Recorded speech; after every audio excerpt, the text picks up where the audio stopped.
example the world has not yet seen: Russian soldiers shooting 2 civilians in the back.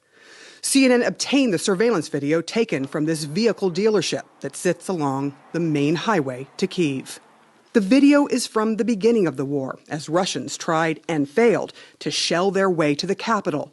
The fight along this road was clearly fierce.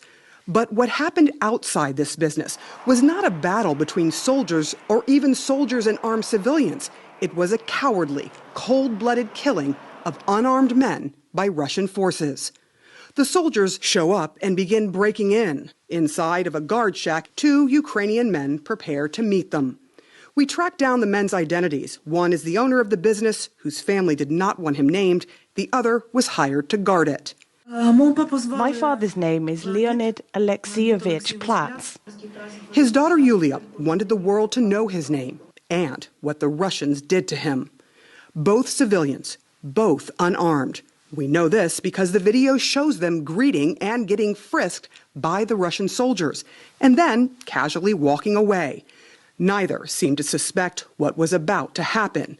That is what a member of the civilian fighting force who talked to the men a couple of days before the attack told CNN. He did not want to be identified for security reasons. We came there earlier, warned people to leave that place. We also hope for the humanity of Russian soldiers. But unfortunately, they have no humanity. You see the 2 men walking in the shadows toward the camera. Behind them, the soldiers they were just talking to emerge. A few more steps, and their bodies drop to the ground. Dust shoots up from the bullets hitting the pavement. The soldiers have opened fire. Minutes later, the guard, Leonid, gets up, limping but alive. He manages to get inside the guard booth to make a call to the local guys for help. This is one of those guys, a Ukrainian truck driver turned civilian soldier. First of all, we felt a big responsibility. We knew we should go there because a man needed our help. He was still alive. He's the commander of a ragtag team of civilians who took up arms to fight for Ukraine and tried to save the men. When the guard called them, he explained what transpired with the soldiers. He said the soldiers asked who they were and asked for cigarettes, then let them go, before shooting them in the back.